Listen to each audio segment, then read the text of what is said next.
Hát szép jó reggelt kívánok mindenkinek, vagy jó napot, vagy azt a napszakot, amikor néztek ezt a videót. Nekem még reggel van, hiszen nemrég múlt reggel 9 óra, és elindultam a városba, hogy egy kicsikét videózzak.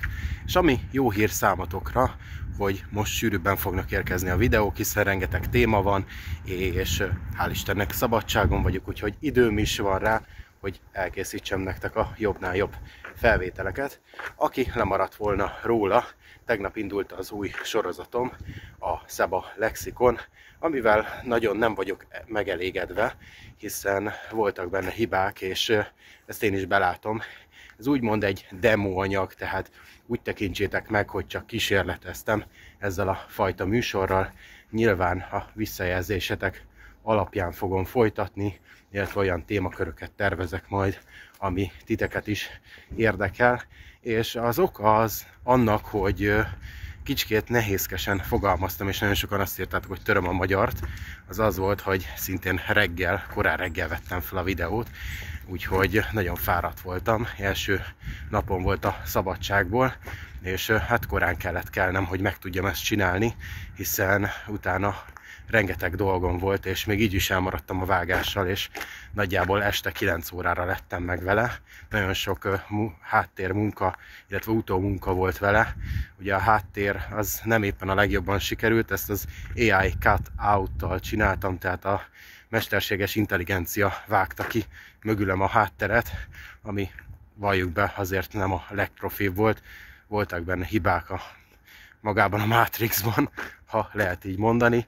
Úgyhogy tervezek javítani rajta, szerintem el fogom hagyni ezt a zöld hátteret, és majd berendezek egy nagyon szép sarkot, ahonnan tudok nektek videózni, illetve majd megpróbálkozok más témákkal is, és megpróbálkozok jobban felkészülni, vagy több időt szánni erre, hiszen gyakorlatilag kevesebb, mint egy óra alatt vettem föl, úgyhogy nagyon kevés volt az újrapróbálkozásoknak a száma. Mindegy, engedjük el, remélem azért tetszik valamennyire, ha nem is a megfogalmazásom, hanem maga a téma, amit hoztam. Várom ezzel kapcsolatban a visszajelzéseteket. Most viszont induljunk el a város felé.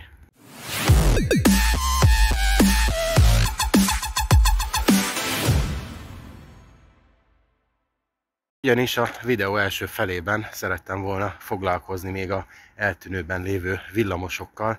Ugye, ha emlékeztek rá, az év elejét azzal indítottam, egy olyan felvétellel, ahol beszámoltam róla, hogy érkeznek majd az új KAF villamosok, és talán búcsúzni fogunk a legrégebbi daraboktól, és megemlítettem, hogy a Tatra T5-C5 is veszélybe lehet, hiszen összesen 18 darab van, ami ugye, mivel nem szólóban közlekedik, el kell osztani bizonyos számmal, 2 vagy 3-mal, és ebből meg kijön az eredmény. Ami a legszomorúbb, hogy ezek a tátrák, tehát a klasszikus tátrák általában korán reggel szoktak közlekedni, és most, hogy elindultam, még csak reggel 9 óra múlt, de nem látok már forgalomban egyet sem. Azért én bízok benne, hogy összefutunk 1-2-vel, és meg tudjuk nektek ezt örökíteni, hiszen magáról a hannoveriekről, illetve az ícsékről már készült külön felvétel, ami hatalmas nézettséget hozott és érdeklődést, úgyhogy utólag is köszönöm nektek. Most viszont azon vagyok, hogy elkapjam, úgyhogy folyamatosan nézem a VIN menetrendet, a Budapest Go-t, és bízok benne, hogy sikerül elkapnom. Hát úgy néz ki, hogy a klasszikus tátrákat nem ma fogjuk megörökíteni, hiszen hát utaztam itt az egyes vonalon, és egy darabot láttam kint a nyílt pályán, az is Kelenföld vasútállomásnál vesztegel, inaktív állapotban. A többiek pedig bent vannak a Baros kocsiszínben, úgyhogy ezt most elengedjük. Holnap megpróbálok még korábban kelni, és akkor videóra venni az egészet. Most viszont ne engedjük el ennyire, hanem foglalkozzunk a hannoveriekkel, amivel már foglalkoztunk, viszont megírta egy kedves nézőm kommentben, hogy a 1569-es a legidősebb jelenleg a TV6000-esek közül, hiszen ez az X6002-es, és jelenleg a 62 A vonalon közlekedik, hogy megnézzük, hogy milyen állapotban van.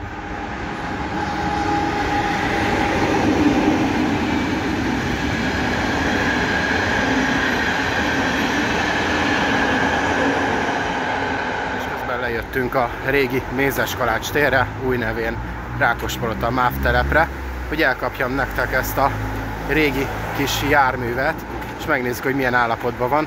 Igen, érdekes, hogy a VIN menetrend nem tesz különbséget a TV 6000 meg 6100-asok között, ahogyan a Budapest Go sem, tehát hogyha onnan próbáltok tájékozódni, akkor nem fogjátok tudni megkülönböztetni őket. Ehhez köszönöm szépen a HB Webnek a segítségét, akik nagyon szép listát csináltak az összes létező hannoveri villamosról, és hát ott külön megemlítik, hogy melyik a 6000 és melyik a 6100-as, és ha jól láttam, a 6100-asok jelenleg a 42, 50, illetve 52-es vonalakon Délpesten közlekednek jelenleg, valamelyik kocsi színben van, mert gondoltam egy olyanra is, hogy megmutassam, hogy mi a különbség, igazából semmi, csak annyi, hogy később szerezték be a 6100-asokat Hannoverben. Természetesen nálunk más a helyzet, nálunk össze-vissza jöttek, és emiatt van az, hogy a 6000, X6002-es, ami a legöregebb, amit 75-ben gyártottak, és 1975.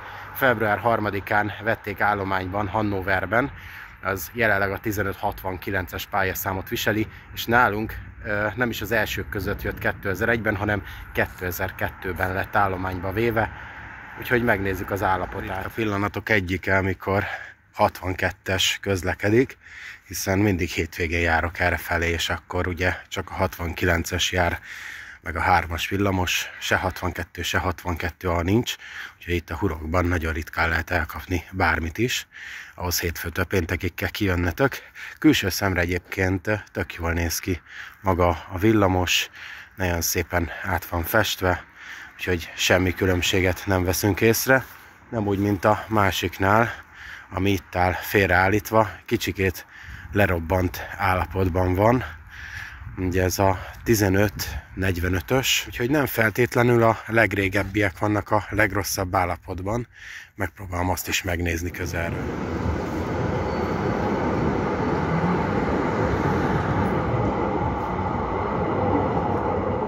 Láthatjátok, hogy szegénynek ilyen ütött, kopott, korhadó az oldala, úgyhogy tényleg nem a legjobb állapotban van ez a 15-45-ös.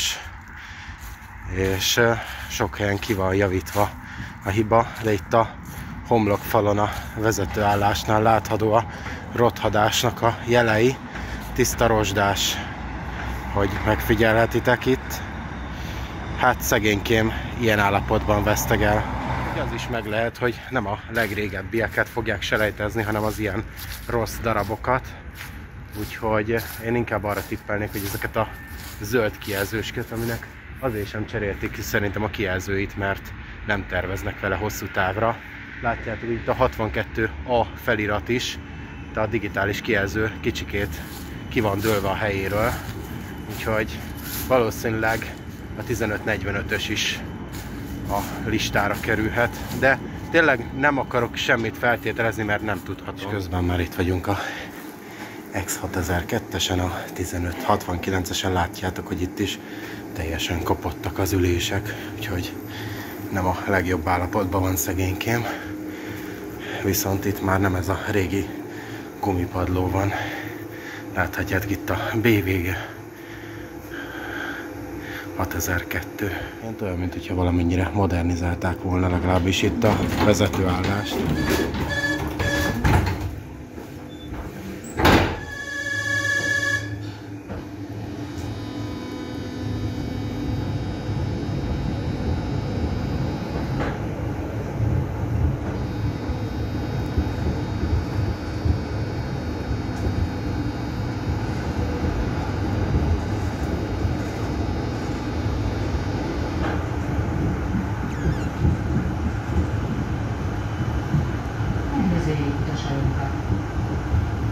Ez a 62 a villamos. Fővány alsóvas utánulás. Következő megállítás.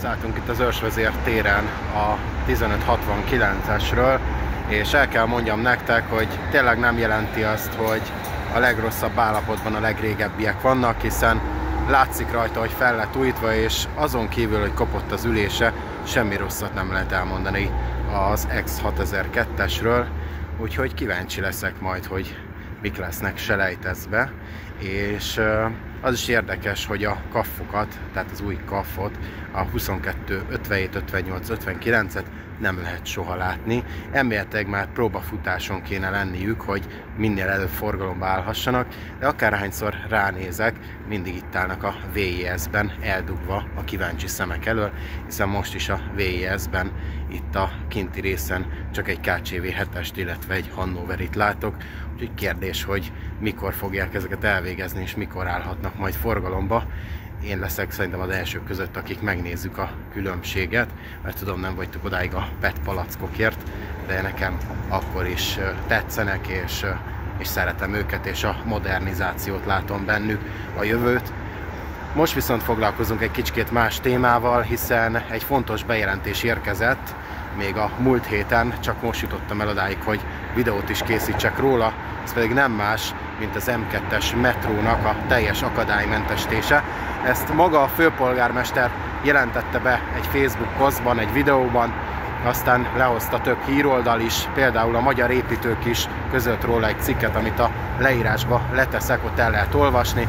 Gyakorlatilag arról van szó, hogy a régi orosz mozgólépcsőket le akarják cserélni modernebbre, hiszen ezzel nagyjából 30% energia megtakarítást érhetne el a BKK, vagyis a BKV, mivel a BKV az üzemeltető, és jóval csökkenne a kiadása, valamint ugye akadálymentesíteni akarják már 1000 éve, hiszen 2005-2006 körül újították föl, ugye a legutóbbi állomásokat, ha jól tudom, 2007-ben adták át, és szeretnék, hogyha elérhető lenne mindenki számára, ezért 8 ferde liftet terveznek arra a 8 állomásra, ami jelenleg akadálymentesen nem közelíthető meg.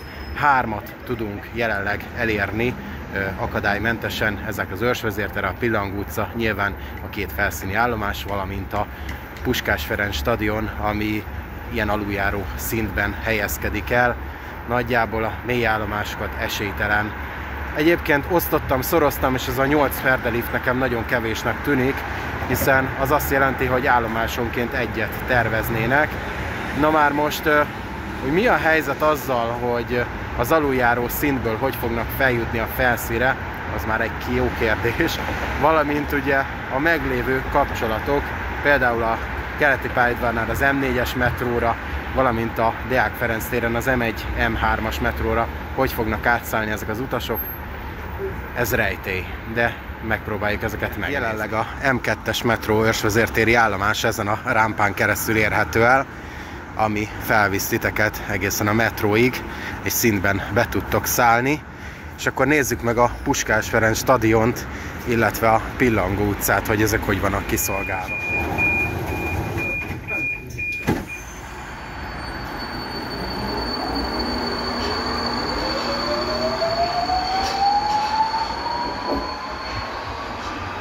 Itt vagyunk már a Pillangó utcánál, és úgy gondoltam, hogy a Puskás Ferenc stadionnál felesleges megnézni a liftet, hiszen ugyanezt található, mint itt.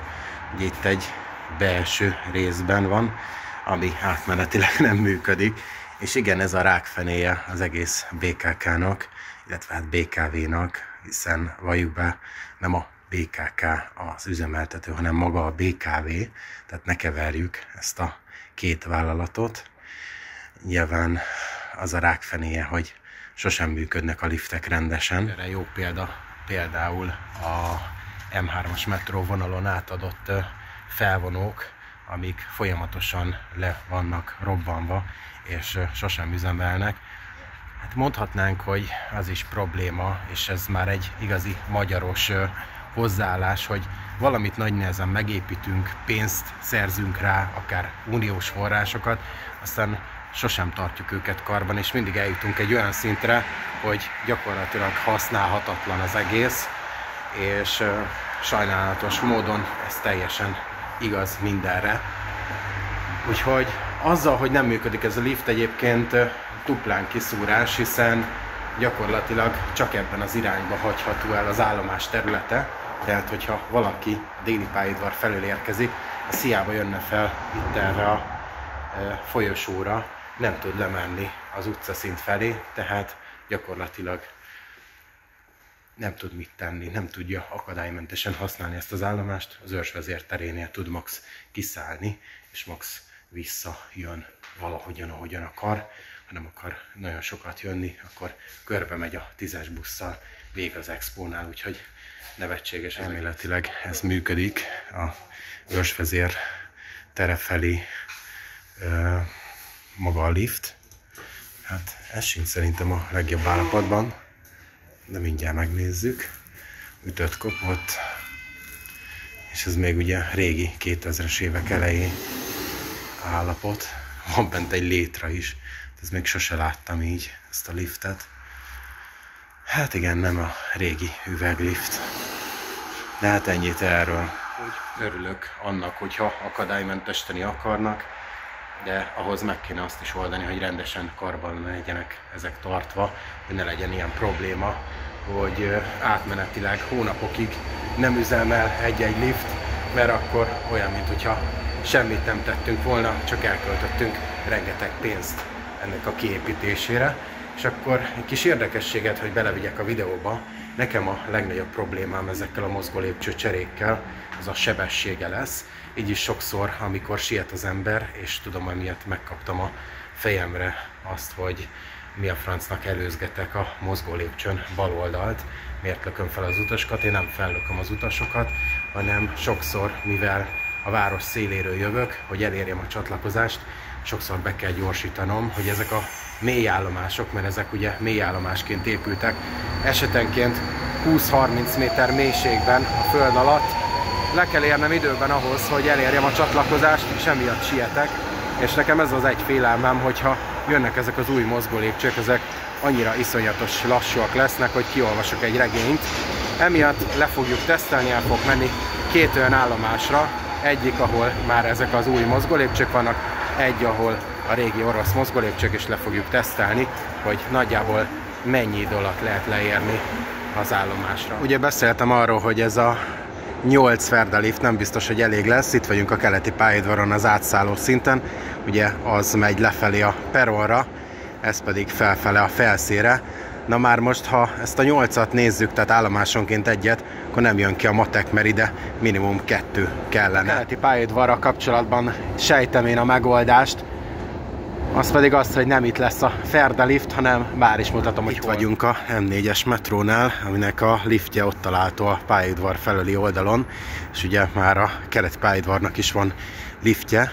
Hál' Istennek van ilyen lejtős, rámpás rész, ahol el lehet jutni oda a másik bejárathoz, és valószínűsítem, hogy ott lesz a lift. Fogjátok látni, hogy nincsen átszálló szint, hanem innen gyakorlatilag közvetlenül a peronra lehet jutni. A másik probléma viszont ezzel, hogy itt szintén nincsen lift az M4-es metróhoz, hiszen az átszállási kapcsolat kialakításakor ilyenre nem gondoltak, ezért kerekesszékkel majd el kell gurulni oda a másik végébe, és onnan tudtok átszállni a 4-es metróra. Hát de ne panaszkodjunk, kisebb kellemetlenség, de örüljünk neki, hogy valami legalább épül, és ezt az oldalát kell nézni. Ezeket a régi orosz mozgólépcsőket fogják lecserélni.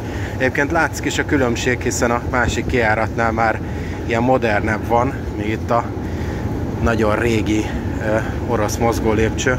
De egyébként semmi bajom vele, attól függetlenül, hogy korosak, attól egyébként nagyon gyorsak, úgyhogy tényleg nagyon gyorsan el lehet érni az állomást. A Deák Ferenc téren, ahol a legnagyobb dilemmával találkozunk, hiszen itt az átszállási alagúthoz nincsen gyakorlatilag lift, és ezt nagyon sajnálom, hogy az M3-as metró felújításakor nem valósították meg, hiszen belekalkulálhatták volna a költségbe, hogy az M3-as metrótól lefele is az átszálló szintre, és onnan tovább a M2-es metróhoz le lehetett volna jutni, így gyakorlatilag csak az M3-as metró kapott akadálymentesítést. És amihez gondolom nem nyúlnának újra hozzá, hiszen az eddig felújított átjáró szintet, valamint a M3-as metrónak a mozgólépcsőt is újra át kéne alakítani, újra hozzá kéne nyúlni ahhoz, hogy legyen, és oda sem lenne elég egy, hiszen 2 kell, de a másik kijárat felé is, hiszen ez a mozgólépcső csak úgynevezett szintén átszálló szintbe hoz fel titeket, onnan meg kell oldani a felszínre való kijutást is. A legcélszerűbb lenne, ha Sütő utca felé lehetne elhagyni az állomást, de akkor megint nem jön ki a matek, hogy lehetne egy ferdalift, a másik irányba pedig esélytelen, hiszen ezt már felújították, de aluljáró szintbe megy, tehát ott még a 2 sem lenne elég, hanem 3 lift kellene, és nem hiszem, hogy újra hozzányúlnának. Akárhogyan is nézem és számolgatom, nem jön ki nekem a matek. Nem értem ezt a 8 ferdeliftet, hogy találták ki. Gondolom csak megnézték, hogy 8 állomás nincs akadálymentesítve, hát akkor elég 8 lift. De nem elég egyáltalán. Főleg itt a Deák Ferenc térnél mutatkozik meg az, hogy ha megépítenének egy ferdeliftet is, gyakorlatilag még mindig ott lennénk az átszálló szinten, és onnan hogyan tovább. Ebbe kell belegondolni. Illetve, hogy az M2-es metrónak a legtöbb kijárata az nem a felszínre jön, hanem az aluljáró szintben, és az aluljáró szintből szintén fel kell jutni a felszínre, hiszen semmi értelme az akadálymentesítésnek, ha onnan nem tudják elhagyni. Ha meg is épülne itt a Sütő utca felé, amit jobban valószínűsítek, akkor is nehézkes lenne az M3-as metróra az átszállás, hiszen gyakorlatilag fel kell jönni a felszínre, el kell menni az Erzsébet térig, el kell gurulni, és onnan lefele megint még egy lifttel, ami azért problémás, hiszen oké, hogy van egy átszálló szint, és gondolunk az utasokra, de nem odaépül a lift, és úgy vannak vele, hogy szegény, szerencsétlen, úgyis veri a sors a kerekesszékes embert, akkor ázzon meg, fázzon még, amíg átszáll. Úgyhogy ez a hozzáállás nem az igazi. Értem, én pénzt akarnak spórolni rajta, és én ettől függetlenül azt mondom, hogy emelem a kalapomat, hogy végre ebbe belevágnak, hiszen nagyon sokáig tojtak az egészben, és 2006-ban, amikor felújították a M2-es metróvonalat, akkor nem csinálták meg. Most viszont van arra remény itt a Karácsony Gergelyen, hogy legalább tesz is valamit az ügyben, úgyhogy nem szídni akarom, nehogy félreértsétek, csak jobban át kell gondolni az egész koncepciót, és akkor igenis kicsivel többet költeni rá, de akkor legalább ne csináljunk fél munkát. És akkor arra gondoltam, hogy nézzük meg, illetve teszteljük le, hogy hány perc alatt lehet lejutni az állomásra a régi orosz mozgólépcsőkkel, valamint a újakkal, és hát nehéz volt 2 ilyen egyformát találnom, hiszen ugyanaz az állomás mélység kellett ahhoz, hogy le tudjam tesztelni, és ugye geológiai adottságok miatt minden állomás egyedi adatokkal rendelkezik, tehát nincs 2 olyan állomás, ami pontosan ugyanott helyezkedne el, de találtam megközelítőleg olyanokat, az egyik a nyugati pályaudvar, a másik pedig a déli pályaudvar. A nyugati pályaudvart fogjuk letesztelni az új mozgólépcsőkkel, ez az állomás 25,76 méter mélyen van a föld alatt, utána pedig a déli pályaudvart a régi orosz mozgólépcsőivel, ami 25,32 méter mélyen található, tehát nagyon kicsi a különbség, igazából centiméterekben számolható, de talán ez fogja átadni igazán a tesztelésünk eredményét. Hát akkor itt vagyok a nyugati pályaudvaron, és ideje tesztelni. El is indítom, amint föllépünk a mozgólépcsőre. Csak közben egy kézzel nehezen. El is indult. Végig fogom majd venni az eredményt.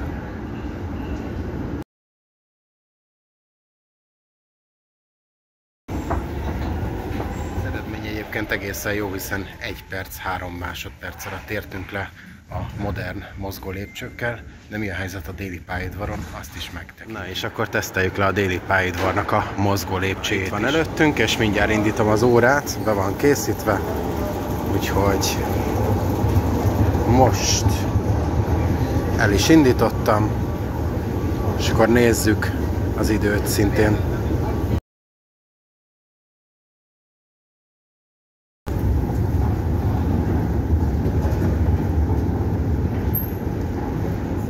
Békás megyere, és zárjuk le itt a videót, ha már innen kezdtük.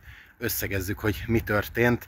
Nem tudhatjuk, hogy melyik villamosokat fogják leselejtezni, de azért megnéztük a legöregebb Hannoverit, ami nem a legrosszabb állapotban van, mint láthattátok. A 1545-ös az sokkal megviseltebb. Egyébként ez a X6063-as, tehát azért látszódik a különbség, hogy nagyjából 61 villamost gyártottak le, mire a jelenlegi 1545-ös forgalomba állt. Egyébként 76-ban gyártották, és hát őt korábban szerezte be a BKV, hiszen 2001-ben állt forgalomban Budapesten. A metró akadálymentesítéssel kapcsolatban pedig valamelyest örülök, hogy végre erre is költenek pénzt, és a mérés se volt 100%-ig pontos, hiszen gyakorlatilag a déli pályaudvarnál majdnem, hogy a felszínről indult a mozgólépcső, még a nyugati pályaudvarnál a aluljáró szintből, tehát a déli pályaudvarnál sokkal hosszabb volt a mozgólépcső hossza, de ha úgy néznénk meg, hogy mondjuk a nyugati pályaudvarnál is a felszínről indulna, és picivel hosszabb lenne, akkor is pár másodpercnyi a különbség, tehát így jelenleg 3 másodpercnyi különbség volt, hiszen a déli pályaudvarnál kereken 1 perc alatt értünk le a perron szintre, és ha a nyugati pályaudvarnál úgymond szintén felszínről indulna, akkor az 1,1 perc, 3 másodperc helyett nagyjából 1 perc, 5-6 másodperc lenne, tehát ez az 5-6 másodpercnyi különbség nem vesz el sokat az életünkből, és bízok benne, hogy akkor tényleg energiát tudnak megspórolni, bár ez számunkra utasok részére nem egy olyan fontos dolog. A lifteknek viszont annál jobban örülünk. Írjátok meg a véleményeteket ezzel kapcsolatban a komment szekcióba, ha tetszett a videó, lájkoljátok és iratkozzatok fel a csatornára, és találkozunk legközelebb is, azaz holnap. Sziasztok!